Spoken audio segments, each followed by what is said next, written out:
आगामी कार्यक्रम प्रायोजित किया है जॉइस मायर मिनिस्ट्रीज के मित्रों और सहयोगियों ने। हर चुनाव हमारे जीवन पर किसी भी प्रकार का प्रभाव उत्पन्न करता है और हमें अपनी स्वतंत्र इच्छा इस्तेमाल करने की जरूरत है। जो चीजें करने को जो हम जानते हैं कि वो सही है, पर वो हम जरूरी नहीं कि हम करना चाहें।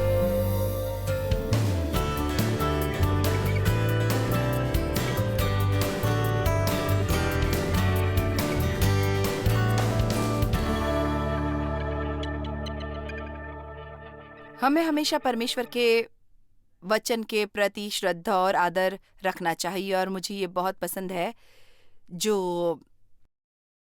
एम्प्लीफाइड बाइबल में कई बार लिखा है भजन संहिता में कि हमें वचन सुनना चाहिए, वचन ग्रहण करना चाहिए, वचन से प्रेम करना चाहिए और वचन की आज्ञा माननी चाहिए। तो बहुत से लोग ये सुनते हैं पर वो इसे ग्रहण नहीं करते, पर कुछ शायद ऐसे हैं जो इसे ग्रहण तो करते हैं पर वो उससे इतना प्रेम नहीं करते कि ये उन्हें प्रेरित करे ऐसा करने को। तो मैं स्पष्ट रूप से कहना चाहूंगी कि जब कभी भी आप सुनते हैं तो हमेशा आपको ये जरूरत है कि आप अपना मन बना लें कि आप किसी किस्म की हिदायत पाने वाले हैं, जिससे किसी किस्म के एक्शन की जरूरत है जब आप यहाँ से जाएं।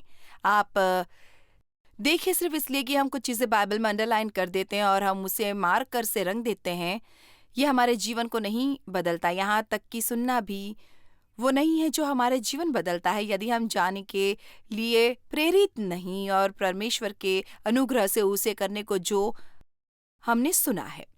और परमेश्वर के वचन में सामर्थ है, मुझे ये बहुत पसंद है। वचन में हमारे प्राण को बचाने के लिए निहित परमेश्वर के वचन के सामर्थ हैं। याकूब अध्याय 1 के अनुसार जब आप नए सिरे से जन्म लेते हैं उसके बाद आपकी आत्मा अच्छे रूप में होती है, यीशु आप में रहते हैं, तो आए उन्होंने हमारे अंदर सब कुछ साफ किया। पर ये हमारा प्राण है जिसे हमें अभी भी समस्या है, और हमारा प्राण है हमारा दिमाग, हमारी इच्छा, हमारी भावनाएं। और आज रात भीतरी जीवन के बारे में मैं शिक्षा देने वाली हूँ। मेरे ख्याल से ये बहुत महत्वपूर्ण है कि आप ताज़ा संचेत ना पाएं कि आपके दो जीवन हैं। आपकी एक बाहरी जिंदगी है और आपकी एक भीतरी जिंदगी है। आपकी एक जिंदगी है जो हर कोई देखता है और फिर आपकी जिंदगी है जो आपके लिए बहुत निजी है, जो केवल आप और परमेश्वर देखते हैं। हालांकि अन्य लोग शायद आपके भीतरी जीवन के परिणाम देखें, वो असल में आपकी भीतरी जिंदगी नहीं देख पाते। बहुत बार हम इसके प्रति सचेत नहीं होते कि हमारे भीतरी जीवन में क्या हो रहा है। यह सचमुच ये नहीं सोचते कि इससे कुछ फर्क पड़ता है। पर आज मेरा एक प्रमुख लक्ष्य है, तो एक किस्म से मैं बस शुरुआत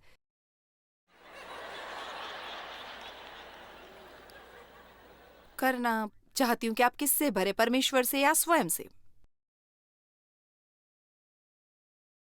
वहां कितनी नाराजगी और कड़वाहट अंदर चली जा रही है, अच्छे रवैये बुरे रवैये।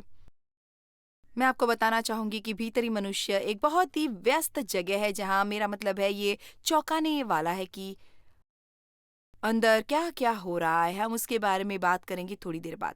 और सबसे पहले मैं कुछ समय बिताना चाहती हूँ असल में भीतरी जीवन की सच्चाई को स्थापित करने में, क्योंकि मेरे ख्याल से हम अपने जीवन में हम लंबे अरसे तक जा सकते हैं और कुछ लोग शायद कभी नहीं समझदारी तक पहुंच पाएंगे कि उनका भीतरी जीवन कितना महत्वपूर्ण है। और आज रात में ये स्पष्ट कर देना चाहती हूँ कि आपका भीतरी जीवन आपके बाहरी जीवन से कहीं ज्यादा महत्वपूर्ण है। धन्यवाद। आप जहां कहीं भी, मैं आपको उपदेश दूंगी।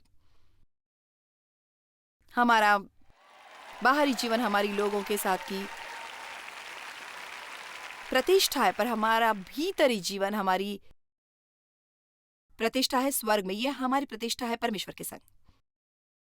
जैसा कि मैं कहना चाहूंगी कि आप इसे सजा धजा कर चर्च ले जा सकते हैं, आप इस पर गहने टांग सकते हैं, आप इस पर मेकअप लगा सकते हैं, हर चीज मैच कर सकते हैं, आप इस पर मुस्कान चिपका सकते हैं, पर यह किसी को कुछ नहीं बताता कि अंदर क्या हो रहा है। आप जानते हैं, मेरी तरह ही आप किसी की ओर देख सकते हैं और ये कह सकते हैं कि प्रभु की स्तुति है, आपसे मिलकर खुशी हुई। आप में अंदर सोच क्या चल रही है।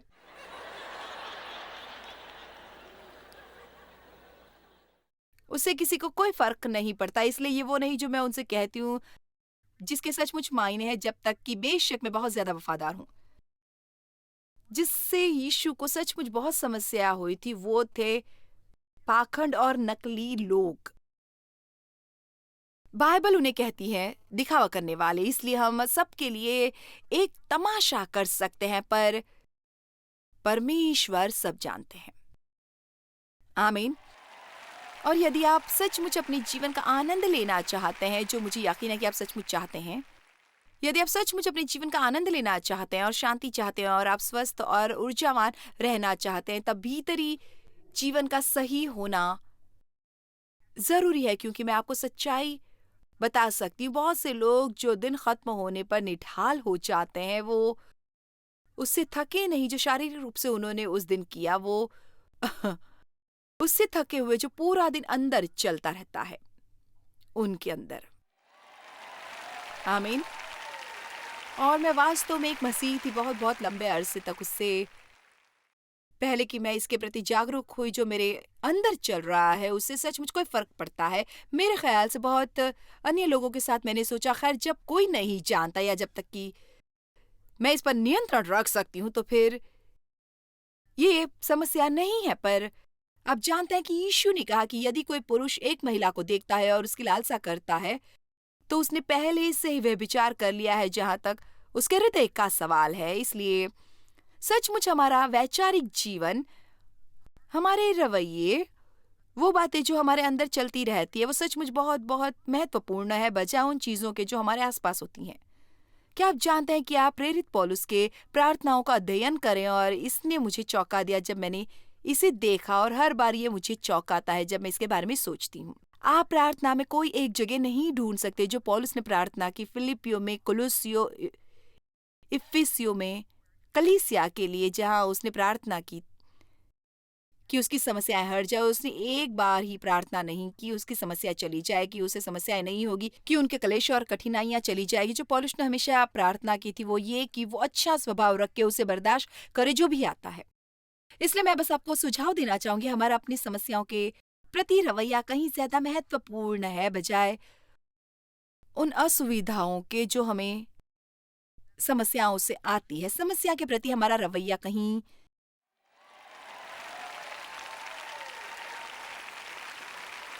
ज्यादा महत्वपूर्ण है, बजाय इसके कि हम अपनी समस्या के बारे में कैसा महसूस करते हैं। चलो एक और ट्राई करते हैं, हम कैसे किसी से व्यवहार करते हैं। शायद जो हमसे कोई खास बढ़िया व्यवहार नहीं कर रहा, ये कहीं ज्यादा महत्वपूर्ण है उससे जो असुविधा हम महसूस करते हैं कि वे कैसे हमसे व्यवहार करते हैं। देखिए, अब आप चीखने लगेंगे, इसलिए मैं किसी और विषय पर आती हूँ। आप उसे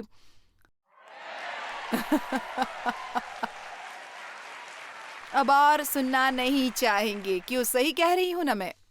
अब क्योंकि देखिए ये है जो होता है, और याकूब की किताब सचमुच इसे स्पष्ट करती है। पता है, लोग हमेशा बेचैन हो जाते हैं जब आप याकूब 1 पढ़ते हैं। जब तुम नाना प्रकार की परीक्षाओं में पढ़े तो तुम पूरे आनंद की बातें समझो, ये जानकर कि तुम्हारे विश्वास परखे जाने से धीरज उत्पन्न होता है।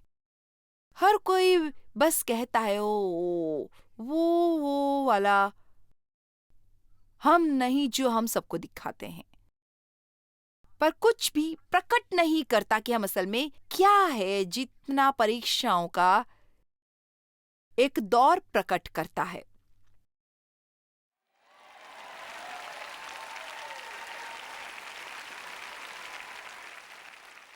पर इसलिए प्रेरित पत्रस ने कहा, जो दुख रूपी अग्नि तुम्हारे परखने के लिए तुम में भड़की है, इससे ये समझकर अचंभा ना करो कि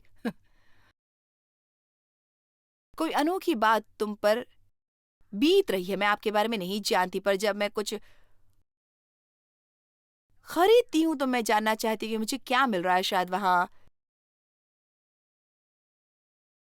किसी ने भी कोई गद्दा नहीं खरीदा होगा उस पर बिना लिटे। क्या आप मेरे जैसे उस तरह के लोग हैं कि आप गद्दे की दुकान में जाते हो और आप कपड़ों समेत सभी बिस्तरों पर लेटते हैं और बस वहां लेटे रहते हैं? क्या कभी आपने कुर्सी खरीदी है बिना उस पर बैठे हुए, या कोई काउच खरीदा हो बिना उसमें बैठे? नहीं। हम एक तरह से ये जानना चाहते हैं कि हम क्या पा रहे हैं। पर हालांकि परमेश्वर सब कुछ जानते हैं। वो हमारे साथ ऐसे दौरों में चलते हैं जैसे कि वो ना जानते हैं, और वो चाहते हैं कहाँ जाएं तो हमारी गुणवत्ता की परख करते हैं ये देखने के लिए। क्या हम स्थिर रहेंगे उन्नति के उस अगले स्तर तक जिसके लिए हम याचना करते रहें? क्योंकि आप देखिए हर नया स्तर पेश करता है नया शैतान। तो यदि आप इस स्तर पर ठीक ठाक काम नहीं कर रहे और आप चाहते हैं कि आपको इससे उच्च स्तर पर तरक्की दी जाए, यदि आप शैतान से नहीं निपट रहे तो आप यहाँ ऊपर है, इससे बेहतर तरीके से नहीं निपट पाएंगे। क्या आपने कभी सोचा है कि क्यों? ठीक है, अब शायद यहाँ ऊपर 35 शास्त्र वचन है, जो जाहिर है हम इन सबसे निपट नहीं पाएंगे, पर मैं जरूर ये चाहती हूँ कि आज रात हम बहुत से शास्त्र वचन पर गौर करें, यदि आपको पुरानी शैली की बाइबल स्टडी से ऐतराज ना हो तो। ठीक है, पर क्योंकि यह है जो मैं सोचती हूँ, मेरे ख्याल से जब आप इन्हें स्क्रीन पर दिखाते हैं और आप देखते हैं या आप इन्हें अपनी बाइबल खोलकर देखते हैं, तो मेरे लिए बढ़िया होता है कि मैं आपको इसका हवाला दूं, और ये बहुत ज्यादा करती हूँ। आइए देखते हैं 2 कुरिन्थियों 4:16। इसलिए हम हिवाव नहीं छोड़ते, पूरी तरह जोश रहित, निठाल और भय द्वारा थके हुए।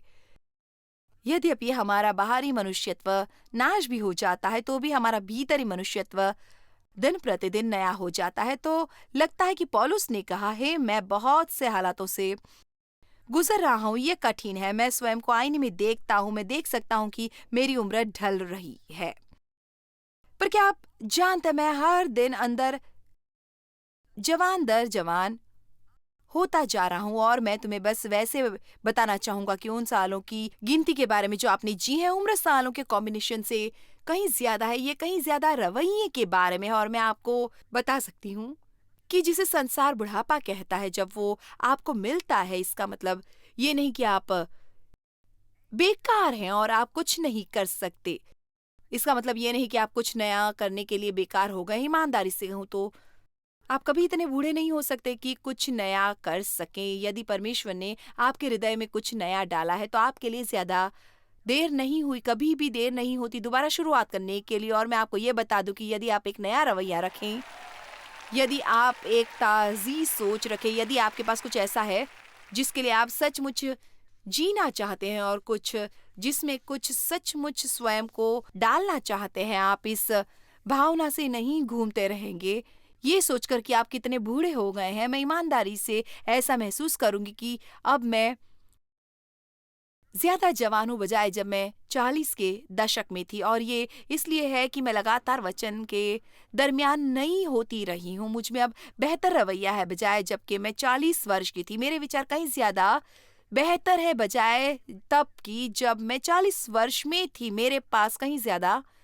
शांति है बजाय तब के जब मैं 40 के दशक में थी। इसलिए मेरा शरीर बूढ़ा हो गया है, पर मेरा हृदय जवान हो गया है, और इसलिए अब मैं असल में बेहतर महसूस करती हूँ बजाय के तब करती थी जब मैं 40 साल की हुआ करती थी।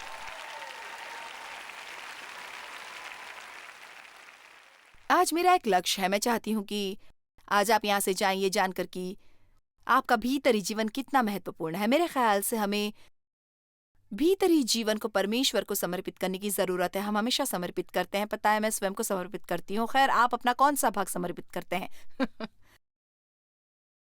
कैसा रहेगा रवैया और विचार समर्पित करना, और परमेश्वर के सामने एक स्वच्छ अंतरात्मा रखना, ये एक बहुत बढ़िया चीज होगी समर्पित करने की। और क्या आप ये जानते हैं, मेरा मतलब है कि आपके एक दोषी अंतरात्मा हो सकती है, और आप हर समय भारी हृदय रख सकते हैं, और लोगों को शायद ये पता ना हो, वो जानते हैं कि कुछ सही है, कुछ सही है, पर उन्हें सचमुच पता नहीं कि वो क्या है। आप में से कितने ये सोचते हैं कि ये सचमुच अच्छा रहता है कि कुछ समय निकालें और अपने भीतरी जीवन के बारे में बात करें, और ये कि क्या हो रहा है। पता है, हमेशा बात करने के बारे में बात करें। आप अपनी कार पर बम्पर स्टिकर लगा सकते हैं, अपनी बाइबल पर काम कर सकते हैं, और सचमुच वो मतलब है उसके कोई मायने नहीं होते।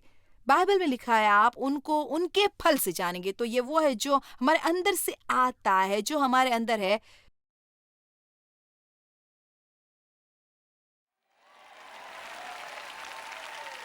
वही बाहर आता है। क्या ये हैरानी की बात नहीं कि हम घर पर कई बार कितना अलग व्यवहार करते हैं बजाय उनके जब हम किसी कॉन्फ्रेंस में करते हैं। आप ये नहीं करते हो कि मैं उन लोगों को प्रचार करूंगी। ओके, अब हबक्कुक हमें बताता है, जब हम सबसे कठिन दौर से गुजर रहे हों, तब हम असल में आत्मिक रूप से बढ़ रहे होते हैं और ये कि वे हमारे लिए अच्छी दौर हैं। सो हबक्कूक 3:17-19 तक, क्योंकि चाहे अंजीर के वृक्षों में फूल ना लगे और न दाखलताओं में फल लगे, जलपाई के वृक्ष से केवल धोखा पाया जाए और खेतों में अन्न न उपजे। और पता है, हम जरूरी नहीं कि इन सब चीजों से संबंधित हों, क्योंकि आज ही हमारी संस्कृति नहीं है, पर आप बेशक इसे अपनी खुद की परिस्थिति में अनुवादित कर सकते हैं। भेड़शालाओं में भेड़ बकरियां ना रहें और न थानों में गाय बैल हों। शायद हम कुछ इस तरह कह सकते हैं जैसे, पता है, चाहे मैं अपनी नौकरी से बर्खास्त हो गया और मेरा बच्चा अपना रिपोर्ट कार्ड घर ले आया और इस पर 4 FS थे और 3 डियर्स। हालांकि प्रिंसिपल मुझे हफ्ते में एक बार फोन करती है इसलिए कि मेरा बच्चा स्कूल में बहुत शरारती है और पता है मैंने अपनी उंगली तोड़वा ली और पता है आप जो कुछ भी जानते हैं, तो भी मैं यहोवा के कारण आनंदित और मगन रहूंगा। कृपया गौर करें, वहां 2 बार रहूंगा है। एक बहुत ही छोटी वाक्य में उसने ये नहीं कहा कि मेरा आनंदित होने को जी चाहता है, मेरी प्रशंसा करने को इच्छा होती है। उसने कहा मैं आनंदित रहूंगा और अपने उद्धारकर्ता परमेश्वर के द्वारा अति प्रसन्न रहूंगा। मैं रहूंगा, मैं रहूंगा, मैं रहूंगा। आपको स्वतंत्र इच्छा इस्तेमाल करनी होगी जो परमेश्वर ने आपको दी कि आप बातें करना चुने जो आप जानते हैं कि आपके लिए अच्छी होगी, हालांकि आप उन्हें करना नहीं चाहते और उसे दोबारा कहने का हक मिलता है। तो ये रहा वो, परमेश्वर ने हमें स्वतंत्र इच्छा दी है। ये उन महानतम वरदानों में से एक है जो हमें मिली है, पर हमारी जिम्मेदारियों में से एक सबसे बड़ी जिम्मेदारी है। हम चुनाव हमारे जीवन में एक किस्म का प्रभाव उत्पन्न करता है और हमें अपनी स्वतंत्र इच्छा इस्तेमाल करने की जरूरत होती है, बातें करना चुनने के लिए जो हम जानते हैं कि सही है, पर जरूरी नहीं कि हम वो करना चाहते हैं। आप भावनाओं द्वारा नहीं रह सकते और अपने जीवन में कभी विजय नहीं पा सकते। आप बस ऐसा नहीं कर सकते। और ऐसा नहीं है कि परमेश्वर हमारी भावनाएं नहीं समझते और वे कभी कभी हमारी भावनाओं से हमदर्दी जताएंगे। भावनाएं बहुत कड़ी हो सकती है, पर हम सोचते हैं कि वो बहुत डगमगाती हो सकती है। वे आप एक दिन एक तरह के हो सकते, दूसरे दिन दूसरी तरह के। इसलिए मुझे बाइबल में वो सब स्थान पसंद है, मैं करूंगा, मैं करूंगा, मैं करूंगा, मैं करूंगा। ये वो दिन है जो परमेश्वर ने बनाया, मैं इसमें आनंदित और प्रसन्न रहूंगा। मैं चाहूंगी यहाँ कुछ बताना। जितनी ज्यादा हम अपनी स्वतंत्र इच्छा इस्तेमाल करेंगे उन चीजों को चुनने के लिए जो परमेश्वर चाहते हैं कि हम चुने, तो उतना ही करना ये आसान हो जाता है। चलो अब वापस आए इस शास्त्र वचन पर। तो इस व्यक्ति को हर किस्म की समस्या है जो उसे हो सकती थी और उसने कहा फिर भी मैं आनंदित रहूंगा। यहोवा परमेश्वर मेरा बल मूल है, मेरी निजी वीरता, मेरी अभेद सेना। वो मेरे पांव हरिणों के समान बना देता है, वो मुझे को मेरे ऊंचे स्थानों पर चलाता है, भय में स्थिर खड़े रहने के लिए नहीं। और यदि आप ये नहीं जानते कि वो ये जानवर हरिणों हैं तो क्या है, ये एक किस्म की पहाड़ी बकरी है जो अपने पिछले पांव पर कूद सकती है अविश्वसनीय ऊंचाइयों से। इसलिए आप देखेंगे कि एक पर्वत जो सीधे ऊपर जा रहा है, आप सोचते हैं कैसे कोई इस पर चढ़ सकता है, पर यह विशेष जानवर अपनी पिछली टांगों पर कूद सकता है और बस जाता है ऐसे पुप पुप पुप। और हमें भी ऐसे ही होना जरूरी है, पर्वतों से ना डर कर उन्हें चढ़ने में सक्षम हो सके। अब ये देखें, वो मेरे पांव हरिणों के समान बना देता है, वो मुझको मेरे ऊंचे स्थानों पर चलाता है, भय में स्थिर रहने के लिए नहीं पर चलने के लिए, और मुझसे आत्मिक तरक्की करवाता है, मुझे मेरे ऊंचे स्थानों के लिए कठिनाइयों, दुख उठाना और जिम्मेदारियां। यदि मुझे किसी विश्वासी से ये कहना हो तुम्हारे जीवन में सबसे ऊंची जगह कौन सी है, मुझे निश्चय ही जवाब नहीं मिलेगा।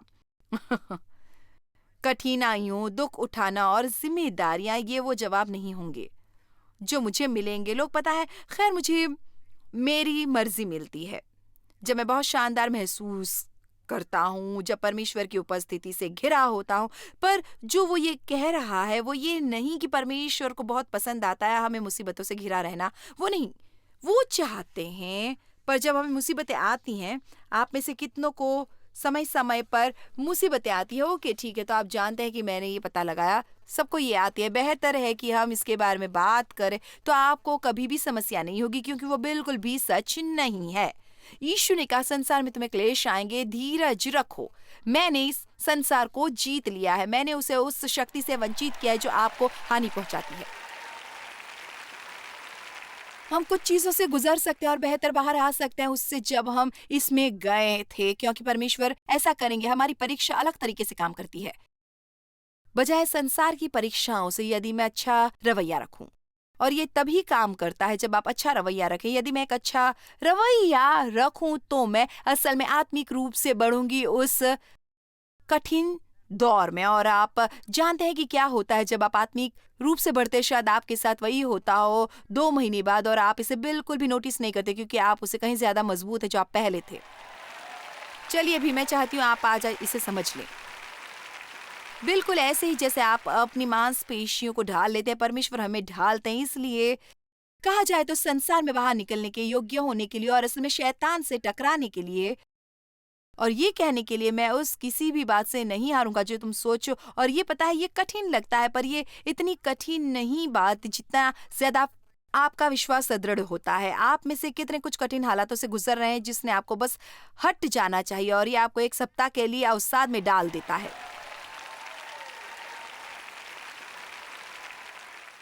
यही बढ़ना है लोगों, आमीन। यही बढ़ना होता है। प्रकाशित वाक्य 3:17 में लिखा है कि लोग सोच सकते हैं कि वो धनवान है और फिर भी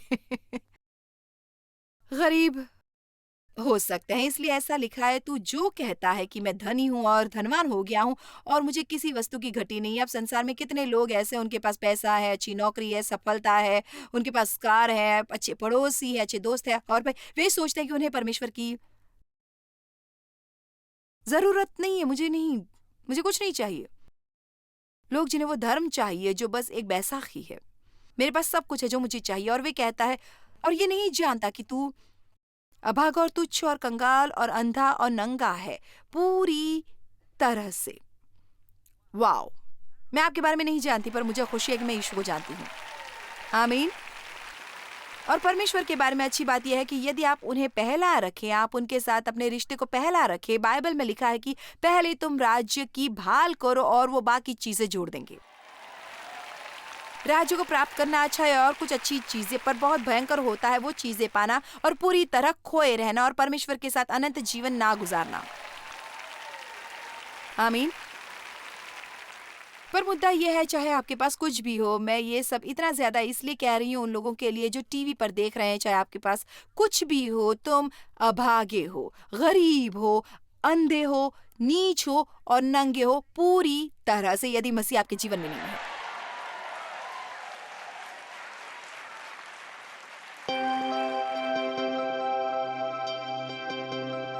शायद आप कहें कि मेरे पास 2 जीवन है, हमारा भीतरी जीवन और हमारा बाहरी जीवन। वे बातें जो हमें अंदर होती रहती हैं और वे बातें जो हमारे इर्द गिर्द होती है। और सोचिए इसके बारे में, हमारा भीतरी जीवन परमेश्वर के साथ हमारी प्रतिष्ठा है। कई बार हमारे अलावा केवल वही है जो जानते हैं कि अंदर क्या हो रहा है, और हमारा बाहरी जीवन लोगों के साथ हमारी प्रतिष्ठा है। आप किस पर केंद्रित है? यदि आप अपने जीवन का आनंद लेना चाहते हैं, आपके भीतरी विचार और रवैयों को परमेश्वर को समर्पित होने की जरूरत है। और मैं जानती हूँ कि ये हमारे साथ बने रहिए। मैं अभी वापस आती हूँ एक छोटी सी चीज के साथ जो मैं आपसे पूछना चाहती हूँ। जॉयस मायर मिनिस्ट्रीज में आप हमारे लिए बहुत ही कीमती हैं, जितना कि आप जानते हैं। हम आपकी सराहना करते हैं और इस सेविकाई को दुनिया भर में संभव बनाने के लिए हम अपने दोस्तों और सहभागियों को धन्यवाद देते हैं। हम साथ मिलकर भूखों को खाना खिलाते हैं, गरीबों को कपड़े देते हैं और कई देशों में सुसमाचार बांटते हैं। अपना प्रार्थना निवेदन भेजने के लिए कृपया आज ही संपर्क कीजिए। हमारे स्रोतों के बारे में और भी जानिए। जॉयस की सभाओं की सूची देखिए हमारे साथ सहभागी बनने के लिए, क्योंकि हम दुनिया भर में मसीह के प्रेम को बांटते हैं।